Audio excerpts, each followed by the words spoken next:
Minggu kedua, hari pertama saya mulai mengajak. Salah satu kepala sukunya kami bawa dia ke sungai. Begitu sampai ke sungai, saya bilang sama kepala suku, Bapak, mohon maaf, kotekanya dibuka dulu. Setelah koteka dibuka dan saya bilang, ayo kita loncat sama-sama masuk dalam sungai. Begitu kami loncat masuk ke dalam sungai, naik, saya mulai mengambil dua sabun dan satu untuk saya. Satu saya berikan kepada kepala suku dan 19 dai itu saya suruh berdiri paling depan. Saya berdiri di belakang 19 dai dan kepala suku ada di samping kanan saya. Saya bilang, Bapak ikut gerakan kami. Begitu kami gosok sabun di sebelah kanan, kepala suku ikut gosok sabun di sebelah kanan. Begitu kami gosok sabun di sebelah kiri, beliau ikut gosok sabun di sebelah kiri. Sesudah itu saya mengganti sabun dengan sampo. Begitu saya kasih beliau satu sampo, saya juga pegang satu sampo dan saya siram sampo di rambut saya, beliau ikut siram sampo di rambut. Rambut kami orang Irian itu kalau belum kena air dengan sampo itu rambut tenang-tenang saja. Begitu beliau mulai siram sampo dan dia keramas, rambut keribu keriting itu dia mekar kayak bunga yang berkembang. Sehingga busa sampo itu makin tinggi. Begitu makin tinggi jatuh kena di hidung kepala suku. Begitu dia mencium harum dari sampo langsung pergi, tidak mau lagi bilas dengan air.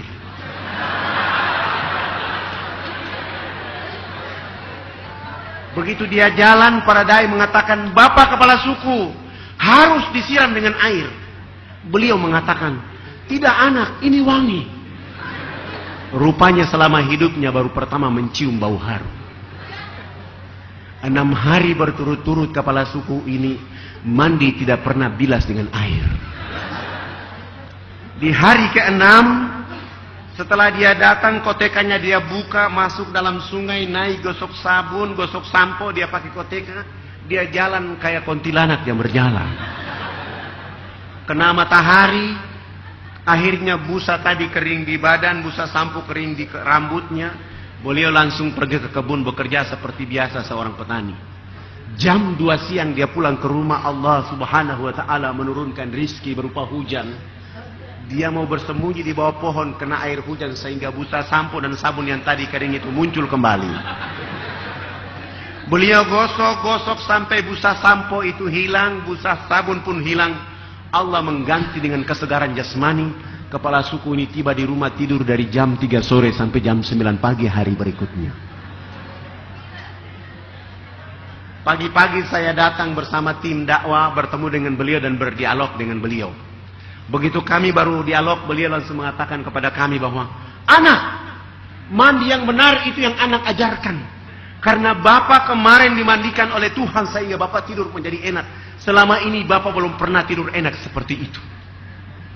Saya langsung mengatakan, bagaimana kalau pagi ini Bapak ikut kami mandi seperti biasa? Beliau langsung dengan semangat ikut kami ke sungai dan hari itu baru dia resmi mandi dan bilas.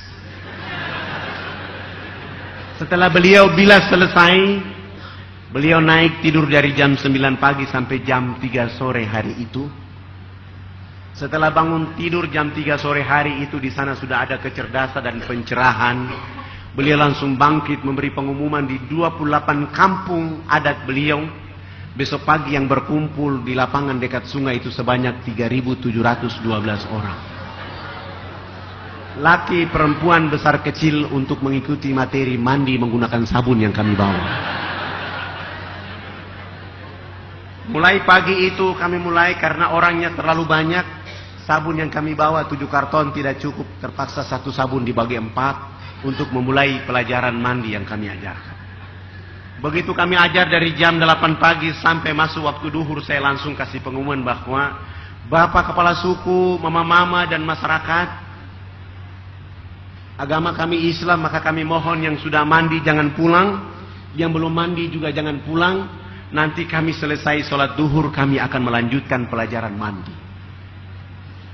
Dan sebelumnya kami sudah membuat panggung di pinggir sungai itu untuk kami sholat duhur.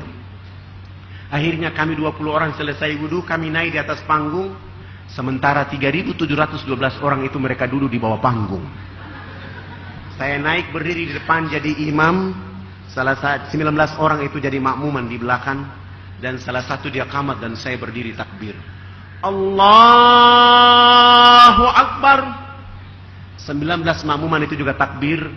Begitu kami takbir, yang sudah mandi maupun yang belum mandi, yang duduk di bawah panggung, semua serentak berdiri dan berputar keliling panggung sholat seakan-akan kami itu Ka'bah. Mereka berputar dengan berlawanan arah jarum jam mengelilingi panggung sholat itu. Tujuan mereka adalah memperhatikan gerakan-gerakan sholat duhur yang kami lakukan.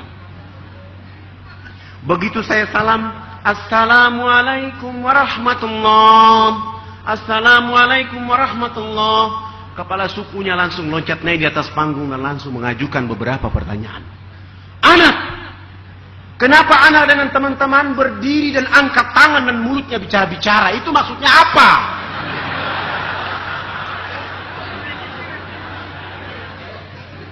Saya langsung memuji Allah, subhanallah, ini baru mandi sudah cerdas begini. Dan saya langsung menjawab mereka bahwa saya berusaha menjawab mereka dengan bahasa yang bisa masuk ke dalam akal mereka. Bapak kepala suku, mama-mama dan masyarakat, agama kami Islam. Di dalam agama kami diperintahkan oleh Tuhan Allah Sang Pencipta dalam satu hari 5 kali menghadapnya di saat dan waktu yang ditentukan. Tadi kami berdiri mengangkat tangan, itu artinya kami menyerahkan sepenuhnya kehidupan, jiwa dan raga kami kepada Dia Allah yang Maha Besar. Yang kami bicara itu adalah Allah Maha Besar, sementara kami adalah sangat kecil di atas bumi. Sehingga tangan kiri ini malu menutup dada kami, tangan kanan pun malu menutup tangan kiri dan tangan kanan. Terserah Allah. Mau menghukum kami terserah, mau kasih hadiah kepada kami terserah. Karena kami sudah menyerahkan sepenuhnya jiwa raga kami kepada Dia Allah yang Maha Besar itu. Beliau langsung mengatakan, oh, ini agama yang benar. Menurut Bapak kami sudah Islam. Saya kira pertanyaannya sampai di situ saja, ternyata beliau mengajukan pertanyaan berikutnya. Kenapa sesudah itu anak dengan teman-teman bongkok badan? Maksudnya kenapa ruku? Saya juga berusaha menjawab, kami bongkok badan itu supaya kami melihat di bumi itu ada tanah, ada pasir, ada batu, ada air, ada hewan, ada tumbuhan. Semua itu fasilitas dari Allah kepada manusia. Dinikmati, dilindungi, dipelihara karena masih ada manusia berikutnya. Begitu saya jawab, beliau mengatakan bahwa, ini agama yang benar. Menurut Bapak kami sudah Islam. Saya juga kira sudah berhenti di situ, ternyata beliau terus memburu dengan pertanyaan berikutnya. Kenapa sesudah itu anak dengan teman-teman tunduk mencium papan? Maksudnya kenapa sujud? Saya jawab, kami tunduk mencium papan itu pertanda kami menangis kepada Tuhan Allah atas segala kejahatan, maksiat, dosa yang kami lakukan di bumi.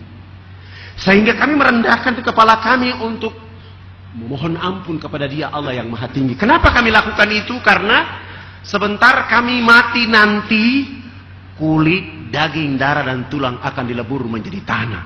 Sebelum dilebur menjadi tanah, kami merendahkan kepala kami untuk menangis, meminta ampun kepada Dia Allah yang Maha Tinggi. Beliau terus mengajukan pertanyaan berikutnya. Kenapa sesudah itu anak dengan teman-teman lihat ke sebelah kanan mulutnya bicara-bicara, lihat ke sebelah kiri masih bicara-bicara? Saya jawab lagi bahwa kalau tadi kan mengangkat tangan adalah menyerahkan sepenuhnya jiwa, raga dan kehidupan kami. Kami bongkok badan untuk melihat apa yang diberikan oleh Allah. Sesudah itu kami menangis minta ampun. Selesai minta ampun, kami lihat ke sebelah kanan. Kalau belum ada, kami lihat saudara-saudara kami ada yang belum tahu mandi. Tugas kami mengajarkan mereka bisa tahu mandi.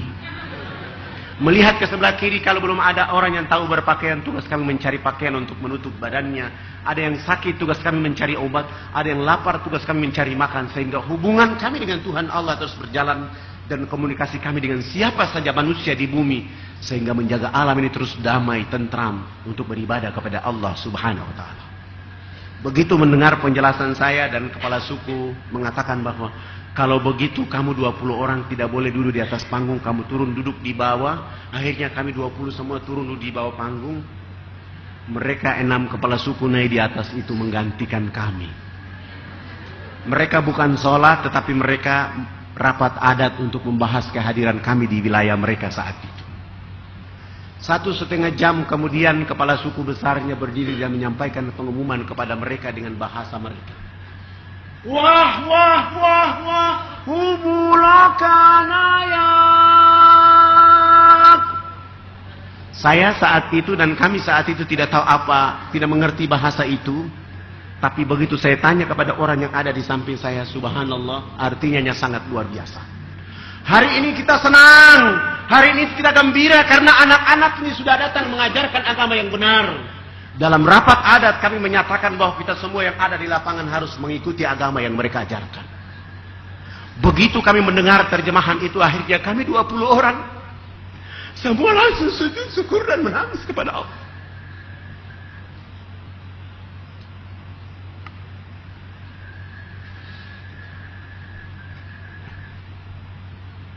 Kami berterima kasih kepada Allah Subhanahu wa taala karena itu kami mengangkat tangan dan mengatakan kepada Allah, ya Allah, ya Rabb, kami belum menyebut namamu ke dalam dada mereka, kami belum menyebut nama kekasih Muhammad sallallahu alaihi wasallam ke dalam hati mereka, kami baru hanya bawa sabun mandi, ya Allah, ya Rabb.